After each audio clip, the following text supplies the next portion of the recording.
सर्व पत्रकार बांधवांचं हार्दिक स्वागत। ही पत्रकार परिषद सर्व धर्मीय सामूहिक विवाह सोहळ्यासाठी आमंत्रित सर्व पत्रकार बांधवांना करण्यासाठी आयोजित केलेली आहे।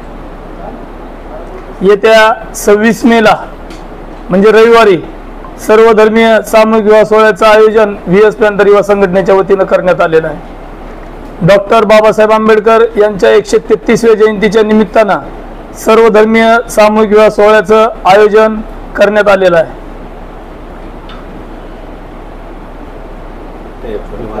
विवाह सोहळ्यामध्ये एकूण 30 जोडप्यांचा विवाह लागणार आहे। त्यात 3 मुस्लिम आहेत, 12 हिंदू आहेत आणि 15 बौद्ध असे एकूण 30 जोडप्यांचा विवाह या 26 मे रोजी होणार आहे। तर 4 विवाह सोहळे झालेले आहेत आणि 4ही विवाह सोहळे हे डॉक्टर बाबासाहेब आंबेडकर यांच्या जयंतीच्या निमित्तानं झालेले आहेत आणि हा 5वा विवाह सोहळा आहे। गेल्या वर्षी 29 जणांनी घेतला होता आणि या वर्षी 30 जणांचा विवाह आहे। खर्च डॉक्टर बाबासाहेब आंबेडकरांनी सांगितलेला आहे की आपल्या कमाईतला 5% हिस्सा हा समाज कार्यासाठी खर्च करावा सर्वांनीच, समाज बांधवांनी। तर आम्ही सर्वजण मिळून ज्याच्या त्याच्या परीने जे काही ऍडजस्टमेंट होतं ते सर्वजण मिळून खर्च ऍडजस्ट करून करत असतो। शासन कामगार कल्याणचा निधी 50,000 आहे, 51,000 रुपये। आम्ही कामगाराचे ज्यांच्या नोंदी आहेत त्यांचे फॉर्म त्यांना पाठवून दिलेले आहेत आणि त्या नोंदी भरून जे जोडपे आहेत त्यांच्या अकाउंटवर पैसे येतात। त्या ज्यांच्या नोंदी कामगार आयुक्ताकडे आहेत त्या जोडप्यांना ते मानधन मिळतं। समारंभाच्या स्वरूप करणार नाही काहीच। ह्याच्यामध्ये आम्ही पलंग आदी, भांडे, मणिमंगळसूत्र, जोडवे, चप्पल, बूट, कपडे आणि सर्व वराडी मंडळांना जेवणाची व्यवस्था डॉक्टर बाबासाहेब आंबेडकर पार्क या ठिकाणी आयोजित केलेलं। वेळ संध्याकाळी 7 वाजताची आहे। विशेष राज्याचे कॅबिनेट मिनिस्टर, क्रीडा व युवक कल्याण मंत्री संजयजी बनसोडे साहेब, माजी मंत्री संभाजी पाटील निलंगेकर साहेब, औसा मतदारसंघाचे आमदार अभिमन्यू पवार साहेब, आपल्या लातूर जिल्ह्याचे माजी पालकमंत्री सध्याचे आमदार अमित भैया देशमुख साहेब, धीरज भैया देशमुख साहेब, अहमदपूरचे आमदार बाबासाहेब पाटील साहेब, माजी आमदार विनायकराव पाटील साहेब, हे सर्वजण आमंत्रित आहेत। लातूरच्या कलेक्टर साहेबांना पण आम्ही आता आज निवेदन देणार आहोत। SP साहेबांना पण आमंत्रित करणार आहोत। जे म्हणजे सोशल वर्कचे अटॅच असतात त्या सर्वांना आम्ही या आपल्या माध्यमातून निमंत्रित करू इच्छितो। किती जाती धर्माची 3 मुस्लिम आहेत, हिंदू आहेत आणि 15 बौद्ध आहेत। सर्व धर्मीय सामूहिक विवाह सोहळ्याची गरज का आहे तर त्याचं मूळ कारण आहे आजची पिढी म्हणजे कितीही गेले तरी चालतील पण लग्न दारात आणि वाजवून करू ही जी मानसिकता आहे ती कुठेतरी मोडीत निघेल आणि लग्न झाल्यानंतर त्याचे जे वैवाहिक आयुष्य आहे तो कौटुंबिक आनंद घेण्याचं तर कुठंच गेलं त्याचं पूर्ण आयुष्य ऋण पाणी फेडण्यामध्ये जाते। कारण आम्ही स्लम भागातून आहोत, आम्हाला माहिती आहे की मायबापाची काय परिस्थिती असते। काही बिगारी कामगार आहेत, हमाल कामगार आहेत, मजूर आहेत, हे इकडून तिकडून उसने पासने करून काही व्याजाने पैसे काढून लग्न करतात आणि अर्ध आयुष्य ते व्याजाचे पैसे फेडण्यात घालवतात। मग ह्याला कुठेतरी बगल मिळावी म्हणून आम्ही हा सर्व धर्मीय सामूहिक विवाह सोहळा घेत असतो। हो, होतंय। आता एक माझं म्हणजे आमचे संपर्क प्रमुख आहेत आनंद जाधव, आयोजकातच प्रमुख आहेत, त्यांच्या सख्या भावाच्या मुलीचं लग्न आहे त्यावेळेस। म्हणजे आम्ही स्वतःच का करत असतो। आता गेले 2-3 जे विवाह सोहळे झाले, पहिला, दुसरा, तिसरा, तिन्हीमध्ये पण माझ्या बहिणीच्या भावाच्या मुलाचे होते। त्याच्यामध्ये असं नाही की लोकांनी करावं आणि आम्ही काहीतरी वेगळं वाजत गाजत करावं असा आमचा हेतू नाही।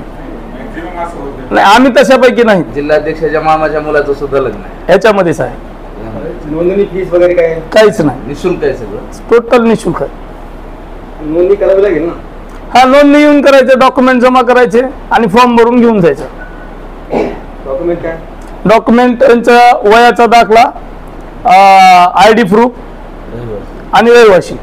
आई वडिलाचं त्याच्यात संमती असणार, आई वडिलाचे आधार कार्ड असणार। नाही तसे सर्रास तर नाहीच। आता आम्ही तसं आवाहन पण केलं होतं की ज्या मुलीचं समजा नवरा एक्सपायर झालाय तर तशा मुली असतील तर 100% त्यांनी नाव नोंदवावं कारण काय असतंय, पुनर्विवाह ही काळाची गरज आहे. वाढवण्यासाठी काही प्रयत्न केले नाही सर कसं आता आम्ही क्लोज केलो सर, म्हणजे जोडपे एकदम क्लोज केलो की आमची म्हणजे जेवढी कॅपॅसिटी आहे तेवढी पूर्ण झाली आणि आता आम्ही थांबवलोत नोंदण्या. कसं आहे, माणूस जन्माला आला ना, ज्या जाती जन्माला आला, ज्या धर्मात जन्माला त्याला ज्या जातीचा धर्माचा स्वाभिमान असते आणि आम्ही ते स्वाभिमान तुम्हाला कुणालाच घाण ठेवा म्हणत नाही.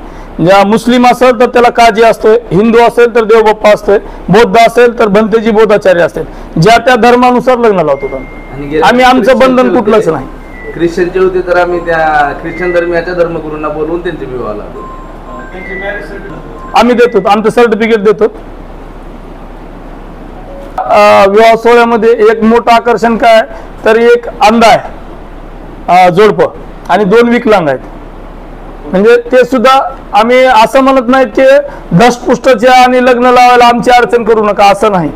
जे जसे गरजू आहेत त्या पद्धतीने आम्ही त्यांची सोय करून ठेवलेली आहे विवाह सोहळ्यात. 30 जोडप्यांचा तुम्ही मॅक्झिमम मिनिमम लातूर जिल्ह्यातलेच आहेत, 1-2 बीड जिल्ह्यातले आहेत. आता 30 क्लोज. आता आपण स्लम भागात राहतो आणि आम्ही सर्वांनाच मेसेज देत असतो किंवा मिरवणुका काढण्यापेक्षा डॉक्टर बाबासाहेबांचा म्हणजे संदेश कुण्या पद्धतीने डॉक्टर बाबासाहेबांनी म्हणलेला की मला डोक्यात घ्या, डोक्यावर नका घेऊ. हा उद्देश डोळ्यासमोर ठेवूनच आम्ही विवाह सोहळे लावतो. कारण मिरवणूक काढलो, 4-5 घंटे मिरवणूक निघेल, 4-5 घंट्यामध्ये लाखो रुपये खर्च करण्यापेक्षा कुणाचं तरी भलं करण्यासाठी लाखो रुपये खर्च केलेले बरे. हा उद्देश आम्ही डोळ्यासमोर ठेवतो. सज्ञ नाहीत मग ते म्हणून त्यांना पुरावे काय तर टीसी, सर्वात मूळ पुरावा टीसी आहे. आधार कार्ड, जन्माचा दाखला, टीसी असेल, टीसी नसेल तर जन्माचा दाखलाही चालतो. नक्की घेणार तर पाठीमाग धर्मदायचे एक आयुक्त होते शिवकुमार डिगे साहेब, त्यांनी ज्यावेळेस विवाह सोहळा घेतला आम्ही त्यांचा जाऊन सत्कार केला की साहेब तुम्ही खरोखरचा एकदम स्तुत्य उपक्रम घेतलात. कारण धर्मदाय आयुक्तांनी म्हणले की कितीही संस्था कितीही बजेट देतील, धर्मदाय आयुक्तांनी म्हणल्यानंतर तुम्ही जर हा पुढाकार कंटिन्यू घेतलात तर त्याचा खरोखर लातूर जिल्ह्याला संबंध महाराष्ट्राला याचा फायदा होईल. त्यांचा आम्ही सत्कार केलो पण ते कंटिन्यू झालं नाही. त्यांनी एकट्यानेच केले, नंतर कोणी केलं नाही. तशी नाही जवळजवळ बघा हे गेल्या 4 वर्षातले 102 झालेत, 102 का 3 काहीतरी. डॉक्टर बाबासाहेब विवाह लावला, त्यावेळेस त्यांना विरोध झाला. बाबासाहेबांनी पण आंतरजातीय विवाहाला मान्यता दिली. आंतरजातीय विवाह जर जास्तीत जास्त झाले, आता आमचं म्हणणं काय, आंतरजातीय विवाहाला आमचा विरोध नाही. डॉक्टर बाबासाहेब आंबेडकरांनी म्हणले, महात्मा बसवेश्वरांनी 12व्या शतकात केलेला आहे. तर आम्ही जे जोडपे ह्या विवाह सोहळ्यात घेतलेत त्याच्यात आंतरजातीय विवाहाचे सुद्धा आहेत. आमचं म्हणणं काय, आई वडिलाची जर संमती असेल तर त्या आंतरजातीय विवाहाला आमचा विरोध नाही. आजचा काळ कसा आहे की मुलीचं आणि मुलाचं लग्न असेल, संमतीनं असेल, दोघांच्या मताने असेल, पण आई वडिलाचा विरोध असेल तर तसे विवाह सोहळे आम्ही विवाह सोहळ्यात गर्दा कसा निर्माण करू द्यायचा. आम्ही त्या आई वडिलांना सांगितलं की तुम्ही दोघं मिळून आधार कार्ड द्या, दोघं मिळून एक बॉन्ड आहे, आमचा अफिडेविट आहे, त्या अफिडेविटवर अफिडेविट द्या की आमची संमती आहे विवाहास, या विवाहास आमची संमती आहे. आम्ही तसं अफिडेविट घेतो आणि ते विवाह सुद्धा लावून देतो. आमचं म्हणणं तर उलट हे आहे की आंतरजातीय विवाह सुद्धा लागले पाहिजे. याच्यामध्ये किती होणार व्यवसाय वर्षभर करू. आता आम्ही काय करतो, ज्यांचं कुणाचं भांडणं लागलंय, माझ्या जमून आई वडिलांनी जमिलेले लग्न किंवा बऱ्याच पाहुण्या मंडळींनी जमलेल्या लग्नात सुद्धा वाद होतात. असे विवाह सोहळ्यात तर सगळे गोरगरीबच असतात. असे सुद्धा काही भांडणं लागले, कुणी मुलीला त्रास देत असेल ते सुद्धा त्रास दूर करण्यासाठी आम्ही प्रयत्न करत असतो. नाही आम्ही कुणाला म्हणजे मागत का नाहीत, सगळे आम्ही म्हणजे कामधंदे करणारे आहोत. आमचं म्हणणं आहे की बाबासाहेबांनी म्हणले तर कमाईतला 5% हिस्सा खर्च करा, तर आम्ही ते करत असतो. आम्ही वर्गणी बुक वगैरे काही छापत नाही, कुणाला कधी वर्गणी मागितली नाही.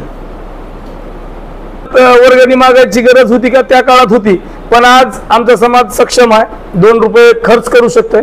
त्यासाठी आम्ही सर्व समाज बांधव मिळून, मित्र कंपनी मिळून हा खर्च करत असतो. की तुम्हाला आपण इकडे एवढ्या आनंदाच्या म्हणजे पत्रकार परिषदेत त्यासाठी कुठलं विरजन न टाकता आपण ह्याच्यावरच बोलू. त्यांच्या विवाह सोहळ्यात आपण सहभागी होणार आहोत. त्यांच्या चेहऱ्यावरला आनंद बघण्यासाठी तुम्ही सगळेजण यावं एवढी तुम्हाला संघटनेच्या वतीनं विनंती. सर्व पत्रकार बांधवांचं BS पॅंथर्स युवा संघटनेच्या वतीनं मी हार्दिक आभार मानतो आणि सर्वांना पुनश्च एकदा विनंती करतो की दिनांक 26 मे रोजी डॉक्टर बाबासाहेब आंबेडकर पार्क या ठिकाणी संध्याकाळी 7:15 वाजता हा विवाह सोहळा संपन्न होणार आहे। तर आपण सर्व पत्रकार बांधवांनी तिथं उपस्थिती लावून आम्हाला सहकार्य करावं आणि कार्यक्रमाची शोभा वाढावी अशी विनंती करून ही पत्रकार परिषद सन्माननीय संस्थापक अध्यक्ष विनोदभाऊ खटके यांच्या आदेशाने पत्रकार परिषद संपन्न झाली असं मी जाहीर करतो। धन्यवाद।